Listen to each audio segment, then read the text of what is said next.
con las ansias de morir. Gran Señor, esta te escribo. Es el martes 19 de abril de 1616.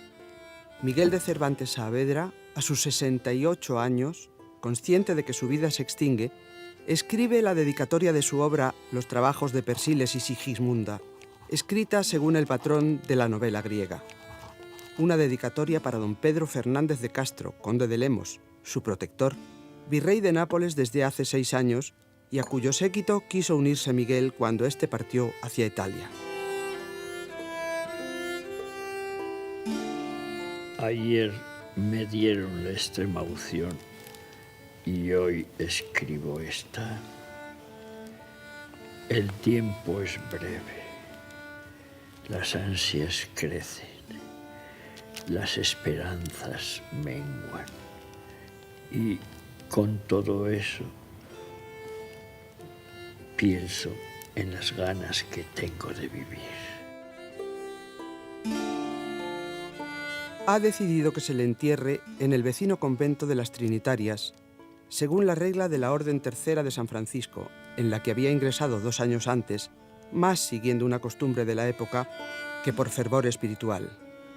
Vestirá el sayal de esta orden y, como es preceptivo, será inhumado con el rostro y una parte de la pierna derecha al descubierto. Se detiene agotado y pide agua. Agua, Catalina. La sed le asalta de continuo. Miguel lleva varios días sin poder salir de su casa en la madrileña calle del León. ¿Es una severa diabetes su dolencia? ¿Una hidropesía?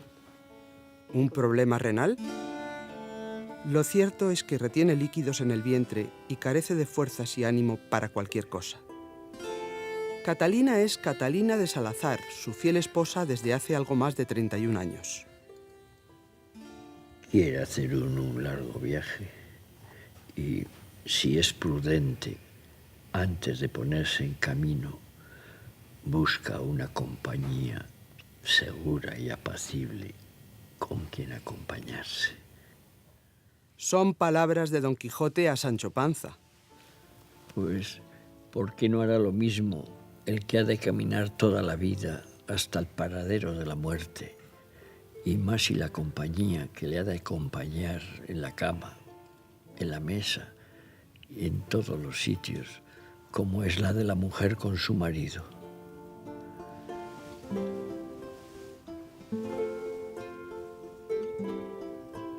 La propia mujer no es mercancía que una vez comprada se vuelve, se trueca o se cambia, porque es accidente inseparable que dura lo que dura la vida.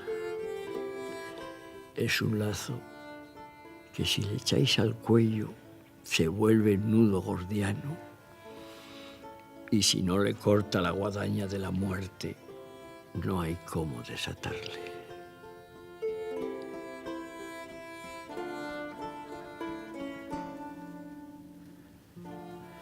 Catalina, Catalina.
qué pendencia traéis, buenas gentes.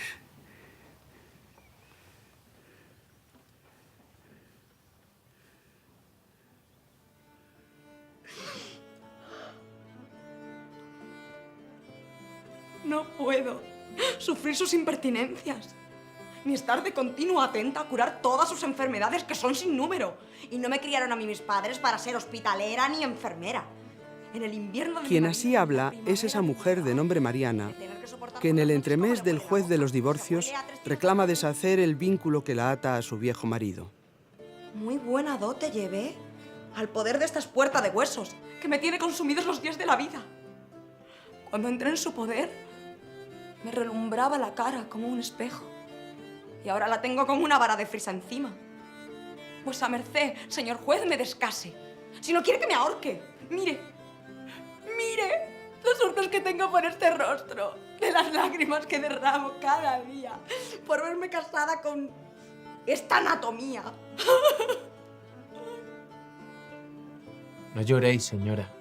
Bajad la voz y enjugad las lágrimas, que yo os haré justicia. Déjeme vuesa merced llorar, que con esto descanso.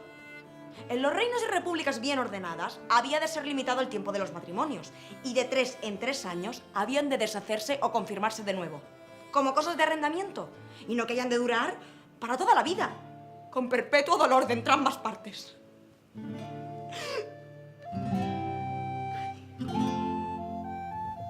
¿Y quién hará justicia a Leonor Fernández de Torreblanca, la abuela paterna de Miguel? ¿Cuántos años tenía Cervantes cuando ella falleció después de haber ayudado en todo lo que pudo a su familia? Solo 10. Y sin embargo, aquella mujer de tanto carácter y entereza seguro que dejó su huella en nuestro protagonista. No lloréis, señora. Bajad la voz y enjugad las lágrimas, que yo os haré justicia.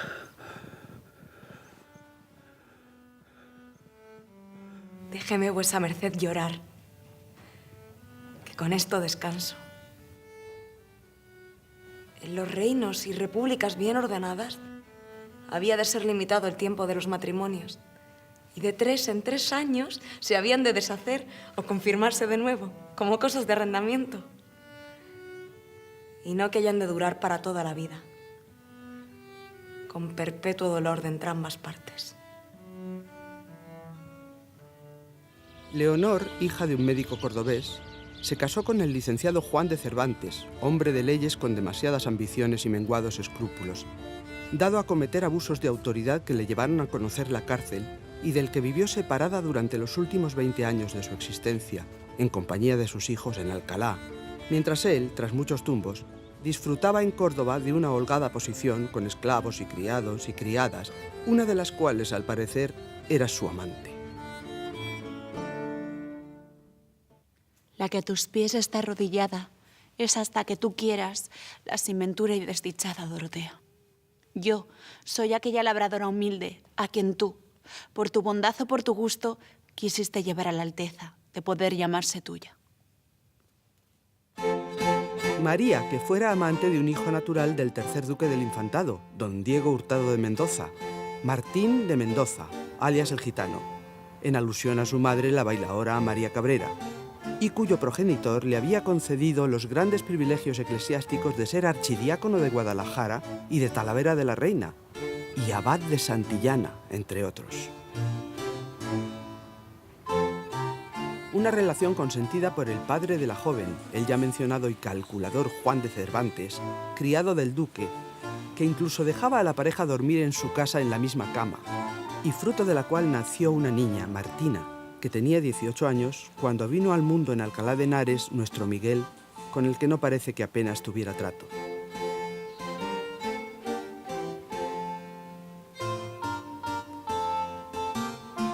Una relación sembrada de joyas, vestidos, dineros y enseres varios, que terminó cuando el gitano, al morir el duque, vio que mejoraba su suerte y rompió su promesa de contraer matrimonio con María, lo que desembocó en un pleito del que ella obtendría una sustanciosa indemnización, 600.000 maravedíes.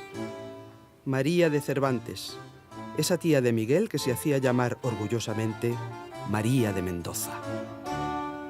Yo soy la que, encerrada en los límites de la honestidad, vivió vida contenta, hasta que a las voces de tus importunidades y, al parecer, justos y amorosos sentimientos, abrió las puertas de su recato y te entregó las llaves de su libertad, dádiva de ti, tan mal agradecida. Dorotea, la bella labradora del Quijote, que huida de su casa tras ser burlada por el caballero don Fernando, expresa así todo su dolor. Tú solicitaste mi descuido, tú rogaste mi entereza, tú no ignoraste mi calidad, tú sabes bien de qué manera me entregué a toda tu voluntad. No quepa lugar ni acogida de llamarte a engaño. Y si esto es así como lo es, y tú eres tan caballero como cristiano, ¿por qué? ¿Por qué mediante tantos rodeos dilatas el hacerme venturosa en los fines, como lo hiciste en los comienzos?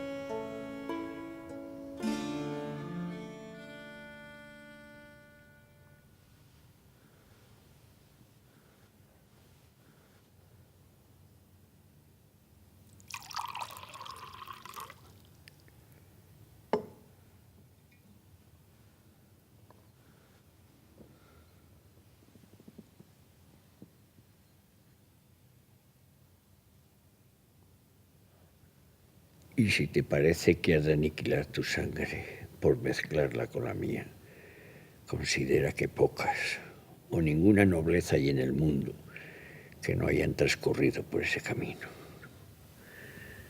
Y que la que se toma de la mujer no hace al caso en las ilustres descendencias, sino que la verdadera nobleza consiste en la virtud. Y si esta a ti te falta negándome lo que tan justamente me debes, yo quedaré con más ventajas de noble que las que tú tienes. Bebe, hijo. Bebe. Pero con moderación. Es otra Leonor. Leonor de Cortinas, su madre, muerta hace años.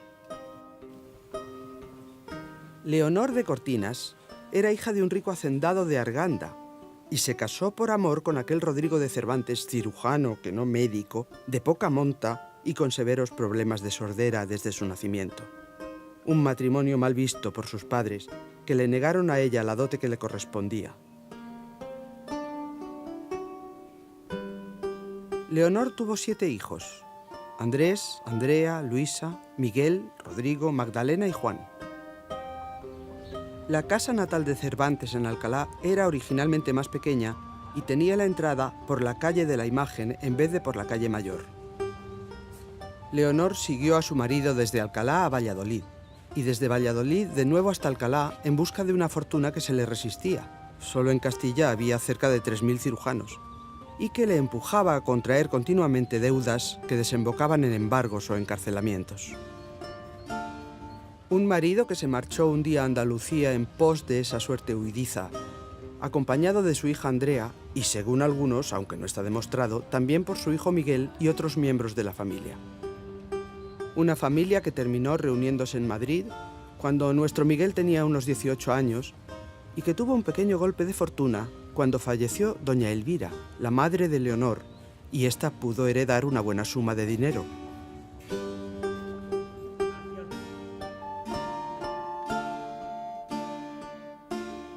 Leonor, la mujer que calla, la mujer firme e incansable, a pesar de su apariencia frágil, la mujer que porfía.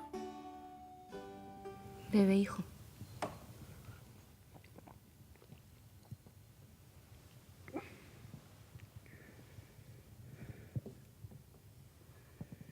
¿Quién de amor venturas haya? El que calla. ¿Quién murmura de su aspereza? La firmeza. ¿Quién da alcance a la alegría? La porfía. De este modo bien podría esperar dichosa palma, si en esta empresa mi alma calla, está firme y porfía. Son las coplas que entona el huésped de la ilustre fregona. Esa novela ejemplar que cuenta la historia de un joven que, enamorado de Constanza, la criada de la posada toledana del sevillano, próxima al Arco de la Sangre, se queda a trabajar como mancebo de cuadra para estar cerca de ella.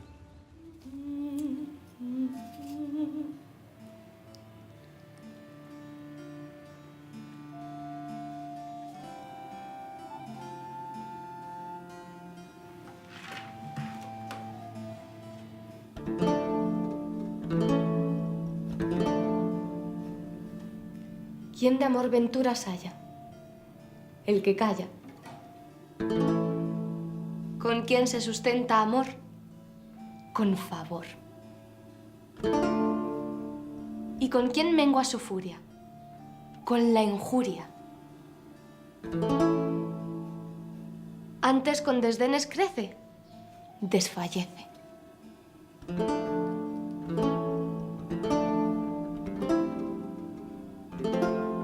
Claro, en esto se parece que mi amor será inmortal, pues la causa de mi mal ni injuria ni favorece.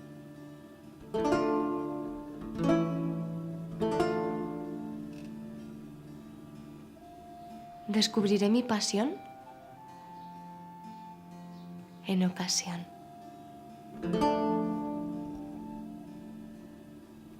¿Y si jamás se me da? Sí hará.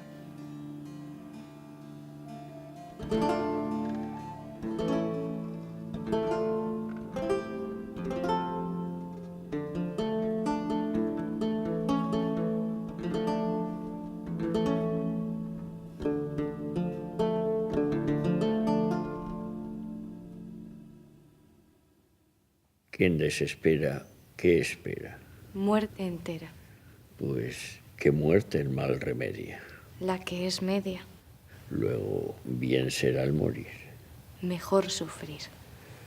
porque se suele decir, y esta verdad se reciba, que tras la tormenta esquiva suele la calma venir.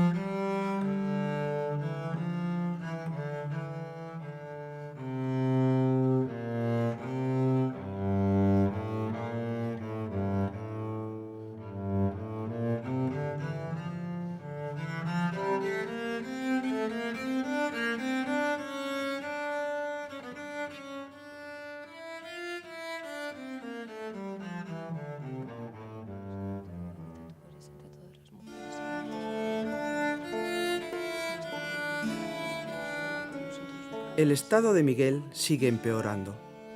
En su delirio cree recibir la visita de sus 3 hermanas, 2 mayores que él, Andrea y Luisa, la tercera, Magdalena, más pequeña. Aunque apenas si se da cuenta de su presencia, asaltado por las visiones de sus años más agitados, los pasados fuera de España, cuando ya había comenzado su carrera poética como discípulo del famoso gramático Juan López de Hoyos. 12 largos años a los que no sabemos con certeza si le empujó su huida de la justicia tras haber dado muerte en duelo al caballero Antonio Sigura. ¿Era realmente aquel Miguel de Cervantes condenado por este hecho a que se le cortara la mano derecha y se le desterrara nuestro Miguel de Cervantes? ¿O simplemente fue su lógico deseo de abrirse camino? Recuerda sus días en Roma como camarero del cardenal Giulio Acquaviva, por poco tiempo. Pero sobre todo recuerda sus años en los tercios, en los que sentó plaza en Nápoles, con aquella presencia en la histórica batalla naval de Lepanto, un 7 de octubre de 1571.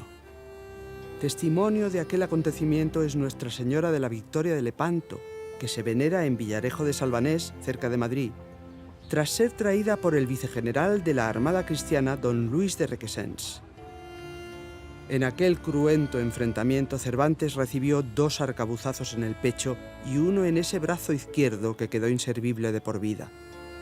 Unas heridas que no le impidieron seguir participando varios años más en la vida soldadesca, una vez recuperado en el hospital de Mesina.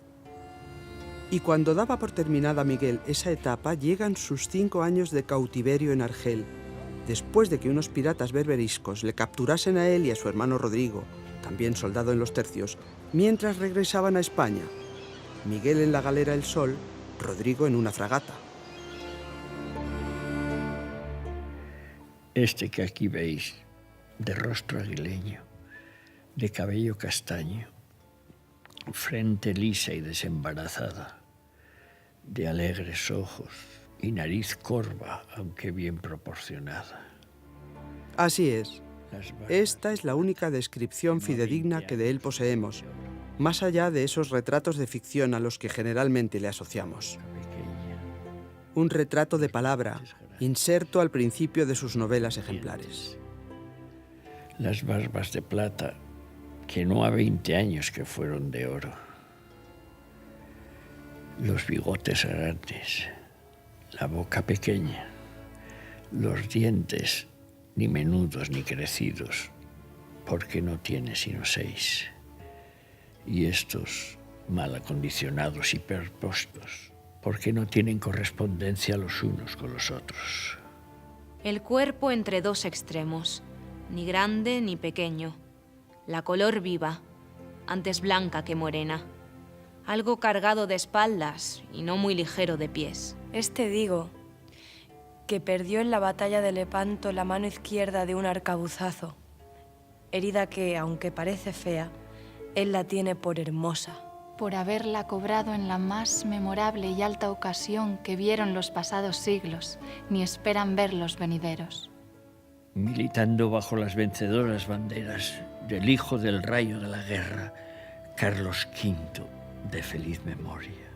Nunca olvidará Miguel aquella batalla de Lepanto, donde luchó aquejado de calentura, sirviendo a las órdenes de don Juan de Austria en la galera marquesa, al frente de la cual estaba Andrea Doria. Una batalla descomunal, en la que entre muertos y heridos durante las 6 horas que duró, hubo más de 61.000 víctimas. Vi el formado escuadrón roto y deshecho, y de bárbara gente y de cristiana, rojo en 1000 partes de Neptuno el lecho.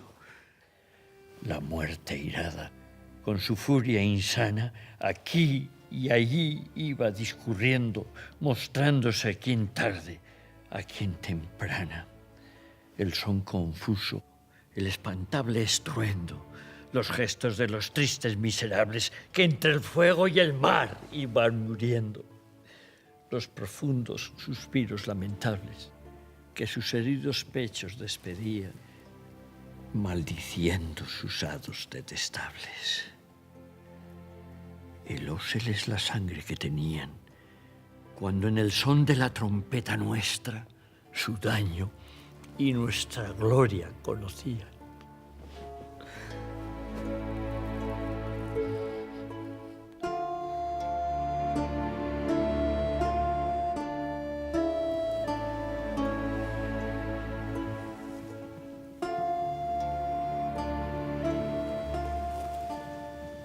Nada te turbe, nada te espante. Todo se pasa.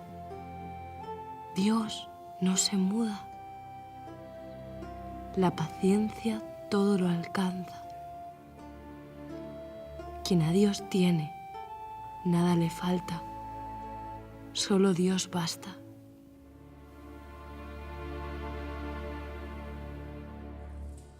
Es la conocida oración de Santa Teresa. Su hermana Luisa de Cervantes ingresó con 19 años en el convento carmelita de la Concepción de Alcalá, fundado por Santa Teresa y situado precisamente junto a la casa familiar, donde adoptó el nombre de Sor Luisa de Belén. Luisa permaneció en aquel lugar del que fue superiora en 2 ocasiones y priora en otras 2 el resto de su vida. Encomendémoslo todo a Dios, que Él es sabedor de las cosas que han de suceder en este valle de lágrimas. Luisa habla ahora con palabras de Sancho. En este mal mundo que tenemos, donde apenas haya cosa que esté sin mezcla de maldad, embuste y bellaquería.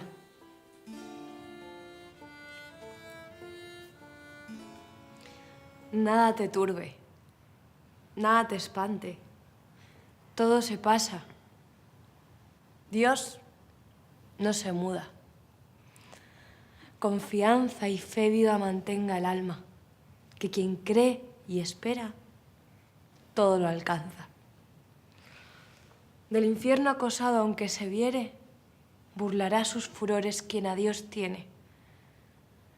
Véngale desamparo, cruces, desgracias, siendo Dios tu tesoro, nada te falta. Id pues, bienes del mundo, id dichas vanas, aunque todo lo pierda, solo Dios basta.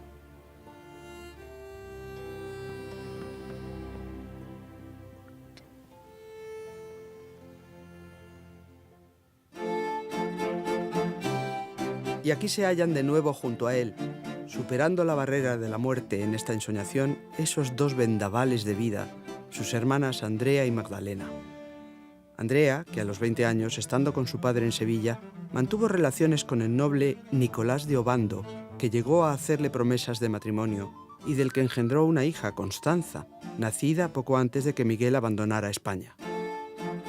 Andrea, que como su tía María, obtuvo regalos y dineros de aquella relación y, mediante el consabido pleito, unas generosas compensaciones económicas, y que poco después encontró otro protector, Francesco Locadello, un comerciante genovés relacionado con su padre, del que recibió una generosa donación antes de regresar a Italia, como agradecimiento a los muchos cuidados que ella le había dispensado. Andrea, una mujer que dio pruebas de su entereza impugnando la decisión judicial de embargar a su padre en uno de sus pleitos, aduciendo que los bienes de los que querían privarle los alguaciles eran suyos. Andrea, una mujer libre en su relación con los hombres, a los que la vemos tratar como iguales. Andrea, que fingiría un día ser viuda de un tal general Álvaro Mendaño, y que fallecería 7 años antes que Miguel como supuesta viuda de un florentino llamado Sante Ambrosio.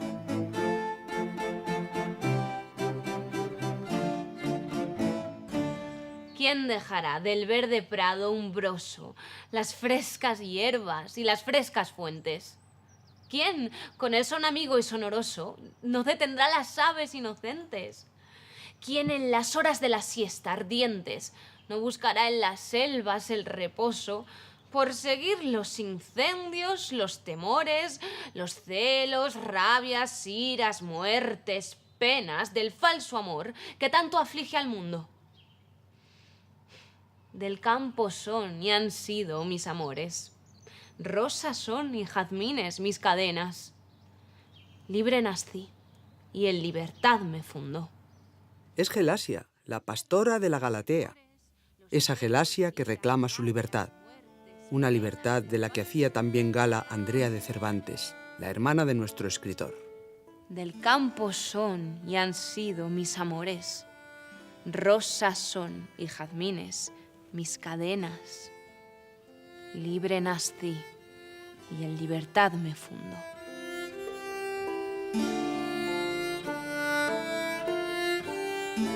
Libre nací y en libertad me fundo.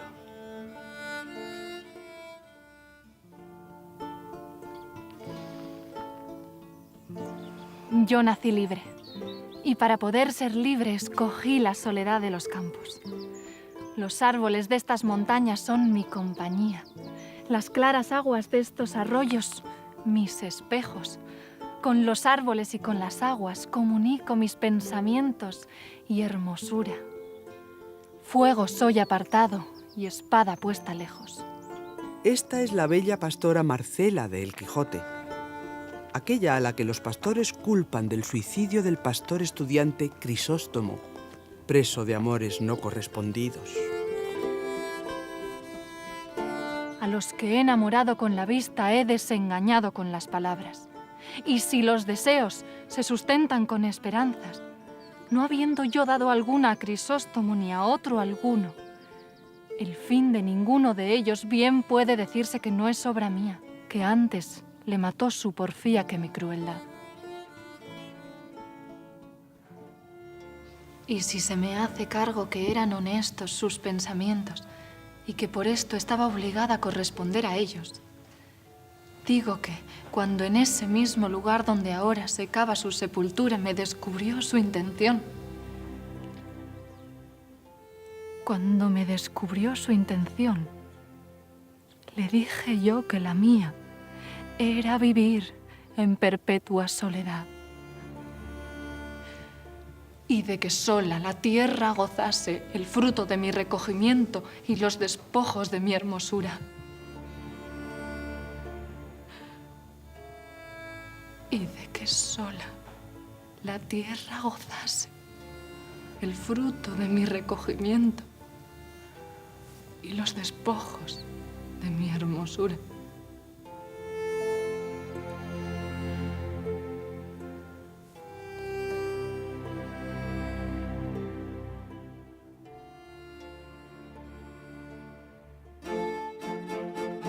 Magdalena, tan similar en comportamiento a su hermana Andrea, y que se haría llamar Magdalena Pimentel de Sotomayor, fallecida 6 años antes que Miguel.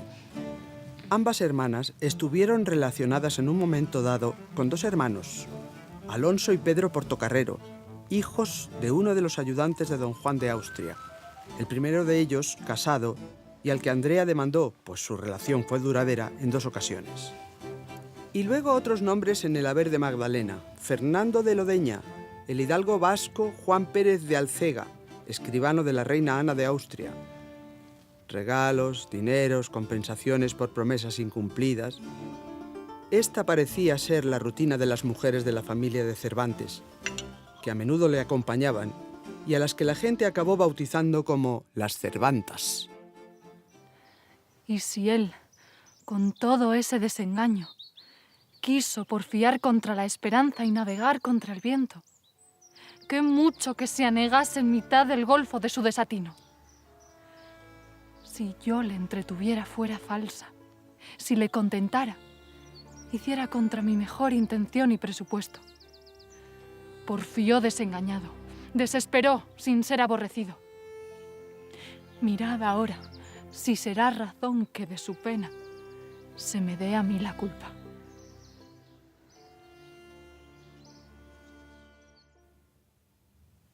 Las Cervantas, mujeres libres, las hermanas de un hombre que ha luchado por liberar a la cristiandad del turco, las hermanas de un hombre que ha tratado de escapar de su cautiverio en Argel, esa ciudad con casi 30.000 esclavos cristianos, hasta en 4 ocasiones arriesgando su vida. Y que, sin embargo, consigue siempre salir bien parado de esos intentos, que se castigan severamente, con el empalamiento, por ejemplo, y de los que él asume toda la responsabilidad. ¿Por qué se salva continuamente del castigo?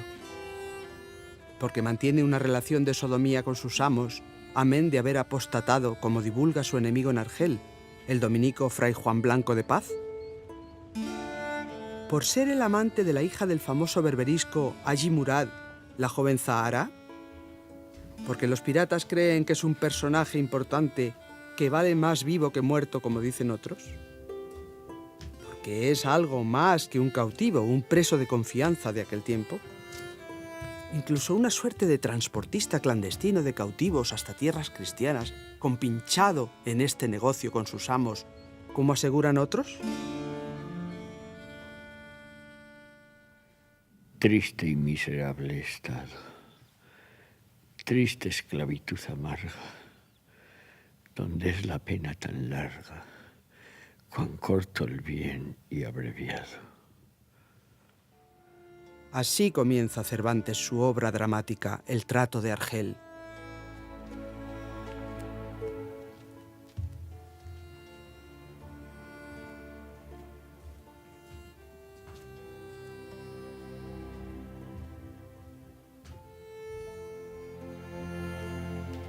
Oh, purgatorio en la vida, infierno puesto en el mundo, mal que no tiene segundo, estrecho do no hay salida.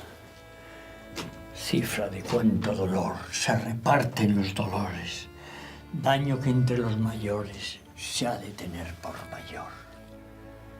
Necesidad increíble, muerte creíble y palpable, trato mísero, intratable, mal visible e invisible.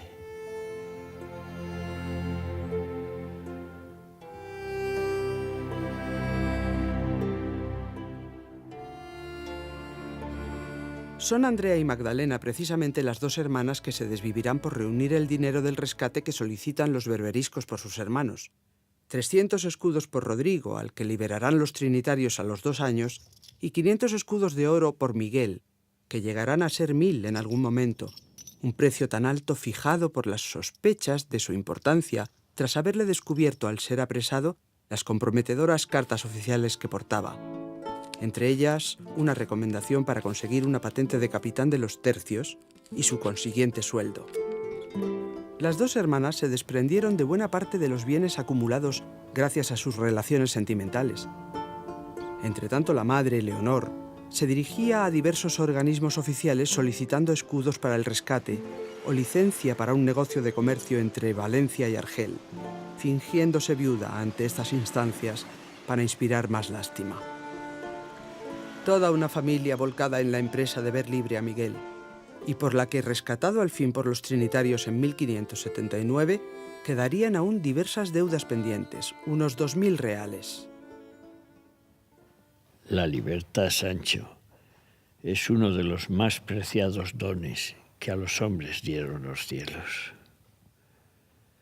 Con ella no pueden igualarse los tesoros que encierra la tierra, ni el mar encubre. Por la libertad, así como por la honra, se puede y debe aventurar la vida. Y por el contrario, el cautiverio es el mayor mal que pueden tener los hombres.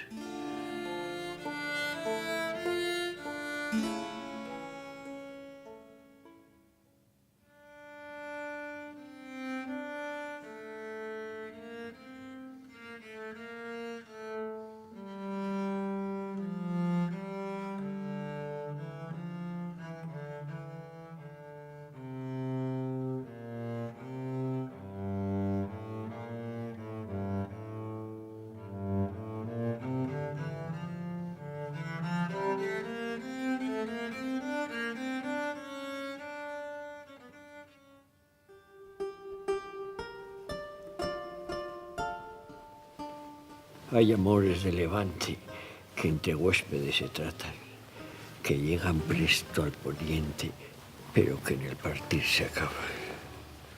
Es aquel romance que, acompañado de una vihuela, cantó el mismo Don Quijote para los duques y la bella Altisidora. El amor recién venido, que llegó hoy y se va mañana. Las imágenes no deja bien impresas en el alma. Aquí está ahora Ana Villafranca, o Ana Franca de Rojas, aquella tabernera de unos 18 años que Miguel conoció en Madrid poco después de su regreso de Argel, mientras no cesaba de solicitar algún cargo en las Indias.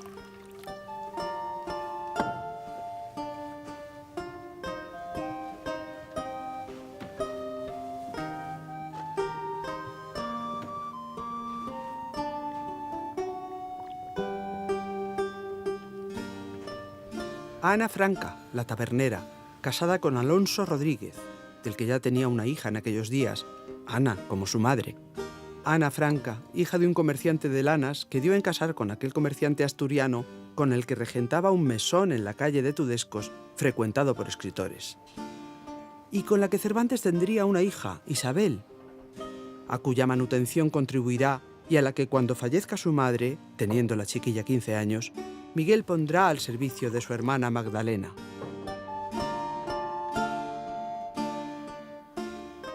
Suelen las fuerzas de amor sacar de quicio a las almas. Pintura sobre pintura. Ni se muestra, ni señala. Y do hay primera belleza, la segunda no hace baza. Pero la mujer de la vida de Miguel es, sin embargo, Catalina de Salazar o Catalina de Palacios Salazar. Catalina tenía solo 19 años cuando Miguel, de 37, la conoció en el pueblo toledano de Esquivias. Su hija Isabel, fruto de sus amoríos con la tabernera, acababa de nacer cuando Miguel se trasladó a esa localidad para interesarse por los manuscritos que pudiera haber dejado el fallecido poeta Pedro Laínez, su amigo y maestro, y al que conociera en su juventud en Madrid, cuando éste era ayuda de cámara del príncipe don Carlos. La viuda de Laínez, Juana Gaitán, se había vuelto a casar con un hombre más joven que ella, Diego de Ondaro. Cuando en el mes de septiembre Miguel llega a Esquivias, repara enseguida en la joven Catalina, que acaba de perder a su padre y vive bajo la tutela de su madre y la de su tío materno, párroco del pueblo. Catalina, como sucediera con la madre de Miguel, es también una joven acomodada. Y tan solo 2 meses después de conocerse, se casan, concretamente un 12 de diciembre de 1584, como consta en la partida de matrimonio que se conserva en la iglesia.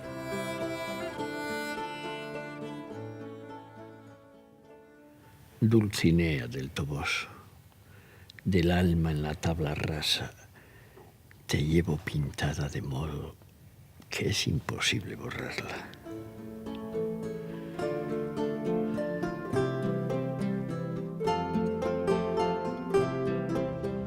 Y sin embargo, al poco tiempo de convivencia, Miguel abandona su hogar para buscar fortuna en Andalucía, tras ser nombrado comisario real para la provisión de las galeras reales de la Armada Invencible, y empieza su peregrinaje por esos pueblos del sur, cobrando impuestos primero y siendo luego juez ejecutor. 17 años en los que, igual que sucediera con su padre, Miguel ve únicamente a su mujer de cuando en cuando. 17 años en los que se encuentra envuelto en resistencias al pago de los proveedores, a veces eclesiásticos, y en una acusación de malversación de caudales de la que fue luego declarado inocente, que le suponen la excomunión y la cárcel en 2 ocasiones, en la localidad cordobesa de Castro del Río la primera y en Sevilla la segunda, donde precisamente empezará a pergeñar el Quijote. 17 años en los que ha perdido sucesivamente a su padre, a su suegra, a su madre y a su hermano Rodrigo, que fallece en los tercios de Flandes durante la batalla de Newport o de las Dunas. 17 años en los que Catalina ve su amor sometido a una dura prueba. La firmeza en los amantes es la parte más preciada, porque nace amor, milagros, y asimismo los levanta. Pero no faltan los que han querido entrever una historia sentimental de Miguel con una bizcochera sevillana, Magdalena Enríquez, en la que delegaba para cobrar su salario cuando él estaba fuera de la capital del Guadalquivir, y quien hizo alguna vez de avalista de nuestro escritor. Aunque no parece que hubiera entre ellos más que una mera relación de conveniencia.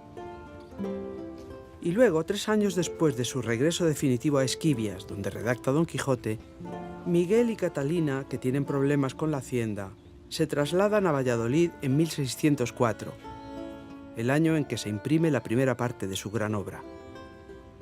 En Valladolid se instalan en una casa del Rastro de los Carneros, junto al matadero, donde Miguel vive rodeado de mujeres, su esposa Catalina, sus hermanas Andrea y Magdalena, su sobrina Constanza y su hija Isabel.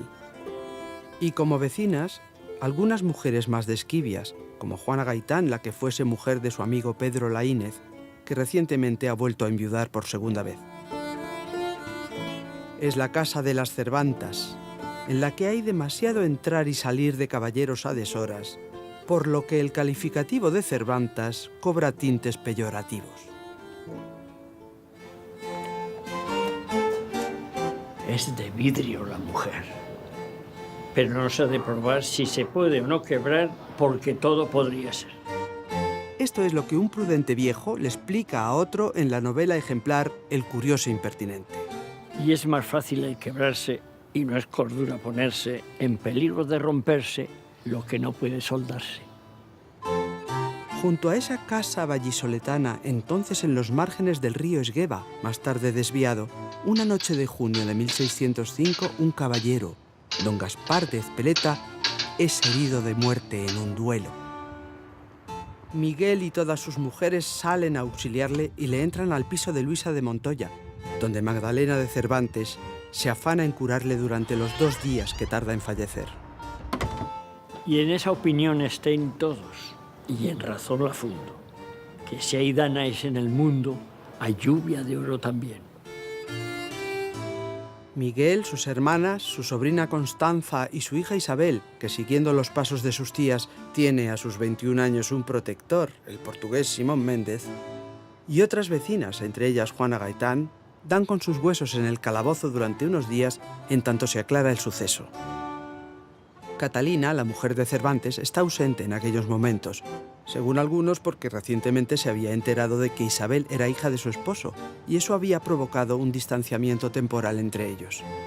Una hipótesis que sorprende porque en los papeles del contrato por el que ella entraba al servicio de Magdalena de Cervantes se la cita continuamente como Isabel de Saavedra y se menciona a Juan de Cervantes como su abuelo. Toda aquella peripecia con la justicia queda finalmente en nada.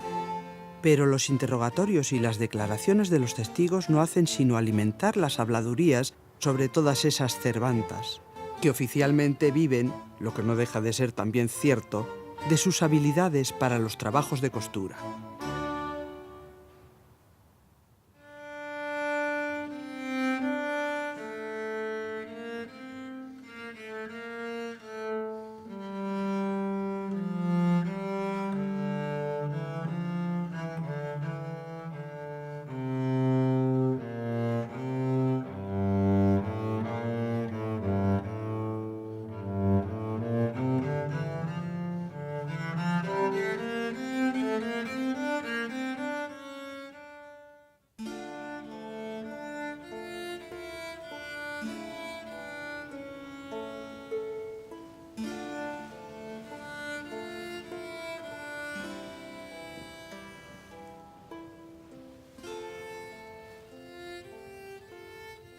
Ven muerte tan escondida que no te sienta venir, porque el placer de morir no me torne a dar la vida. Pronto se cumplirán 10 años desde que Cervantes vive en Madrid, siempre en casas de la zona de Huertas. En Madrid ha escrito sus novelas ejemplares, Su viaje al Parnaso, la segunda parte del Quijote y sus 8 comedias y 8 entremeses. Lástima que sus ansias de dramaturgo se hayan visto arruinadas por la mala fortuna de ser contemporáneo de Lope de Vega. Y hoy Miguel se dispone a exhalar su último suspiro en esta vivienda de la calle del León, esquina a la de Francos, donde vivió Lope de Vega, y que será rebautizada como Calle de Cervantes en 1834, un año después de que la especulación inmobiliaria derribara ese inmueble entre la indiferencia general. La casa original tenía la entrada por León y no por donde está ahora la placa que lo recuerda. Una de las personas que le atienden y que no es fruto de sus alucinaciones es la hija de Andrea, su sobrina Constanza de Obando, que fallecerá 6 años después que el escritor. Otra Cervanta que se ha visto enredada a lo largo de su existencia, como sus tías, en relaciones amorosas de las que ha obtenido jugosas indemnizaciones con caballeros como don Pedro de Lanuza, hermano del Justicia de Aragón, que hubo de compensarla con 1.400 ducados, o don Francisco Leal, que se vio obligado a abonarle 1.100 reales. A mí ni me mueven las promesas ni me desmoronan dádivas, ni me inclinan sumisiones ni me espantan finezas enamoradas. Son palabras de Preciosa, la protagonista de la novela ejemplar La Gitanilla.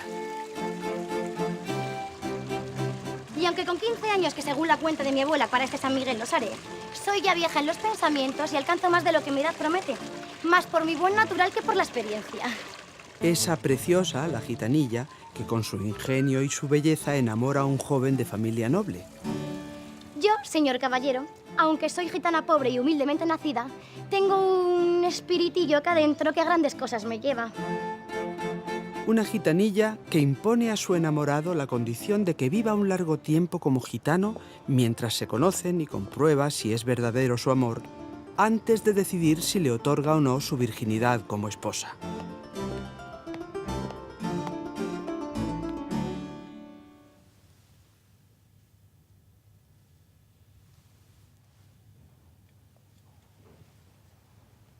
Y aquí está Isabel, esa otra Cervanta, hija de Miguel, tan libre e independiente desde muy joven, como preciosa la gitanilla.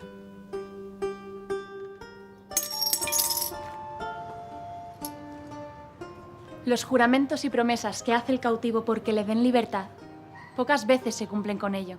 Y así son, según pienso, los del amante, que por cumplir su deseo prometerá las alas de Mercurio y los rayos de Júpiter, como me prometió a mí un cierto poeta y juraba por la laguna Estigia.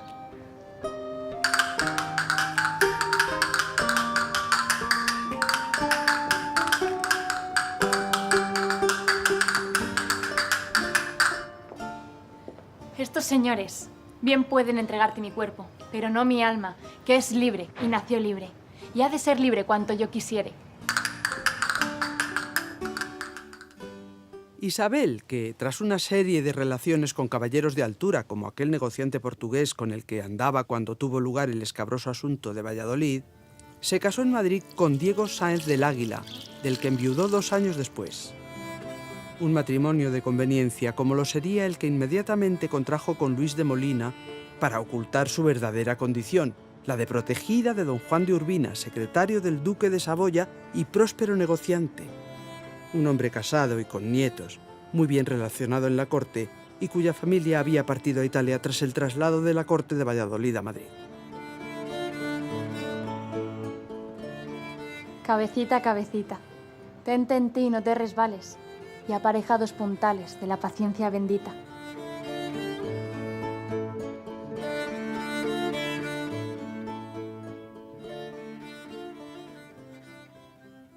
Miguel tuvo una nieta, llamada Isabel como su madre, fruto de la relación adúltera de ésta con don Juan de Urbina, que era quien había pagado, y no Cervantes, la dote de 10.000 ducados de sus segundas nupcias. Una nieta en cuyo temprano fallecimiento, a la edad de 3 años, piensa ahora que se acerca su óbito.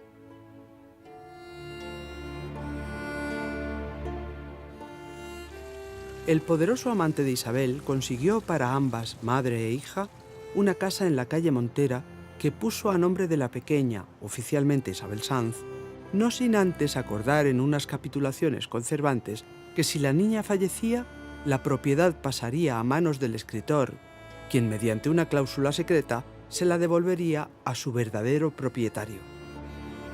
Cuando lamentablemente aquello sucedió, Miguel, en contra del parecer de su hija, respetó el acuerdo, lo que se tradujo en que ella estuviera a punto de emprender contra él acciones judiciales y lo que supuso la ruptura definitiva entre ambos.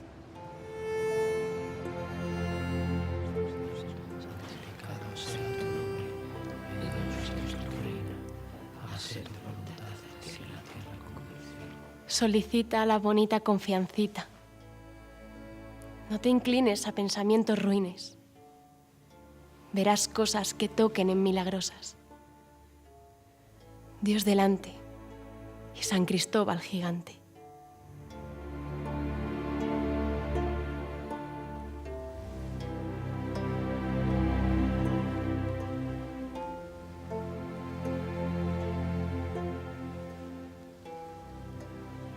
Por esa razón, Isabel no está hoy en esta estancia, ahora que su padre se despide de la vida.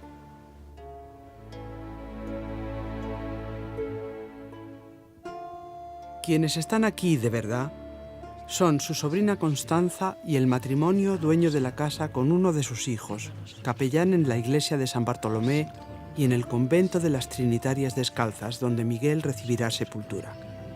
Y están también varios hermanos de la venerable Orden Tercera de San Francisco, a la que, como él, también pertenecieron al final de sus días las hermanas de Miguel, Andrea y Magdalena, y a la que pertenece su mujer, Catalina, quien tampoco está ausente en este instante y que fallecerá 4 años más tarde.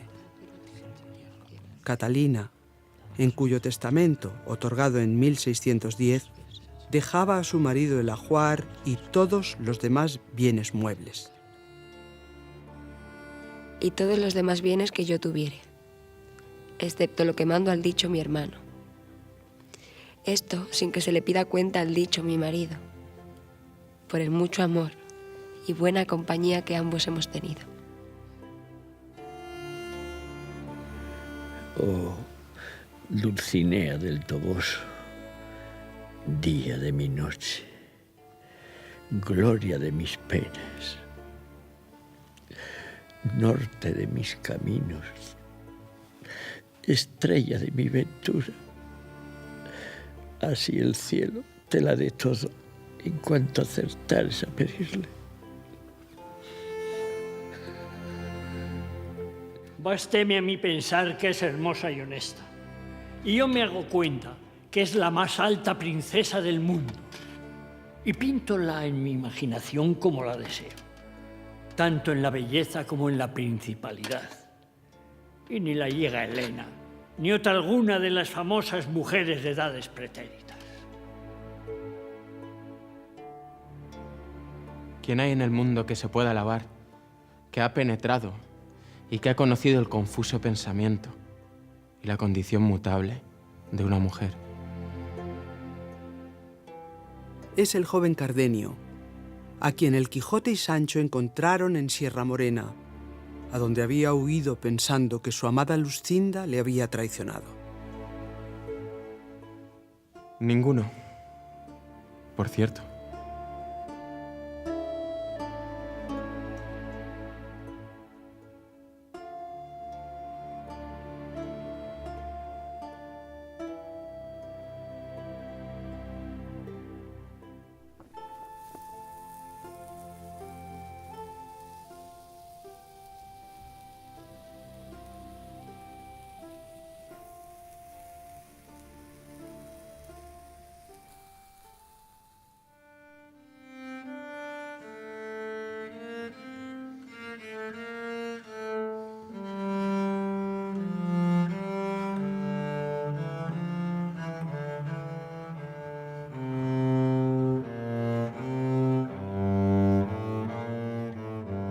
Adiós, dije al humilde choza mía. Adiós, Madrid. Adiós tu prado y fuentes que emanan néctar, llueven ambrosía. Adiós, conversaciones suficientes a entretener. Un Madrid que hoy, 23 de abril, está más pendiente de la procesión de su Santísima Virgen de Atocha, que ha sacado a pasear para pedir una lluvia que no cae sobre la ciudad en los últimos meses, que del fallecimiento de uno de sus más preclaros habitantes. Adiós, teatros públicos, honrados por la ignorancia que ensaltada veo de 100.000 disparates recitados. Adiós de San Felipe el Gran Paseo, donde si baja el turco o sube el galgo, como en Gaceta de Venecia leo. Adiós, hambre sutil de algún hidalgo, que por no verme a vuestras puertas muerto, hoy de mi patria y de mí mismo salgo.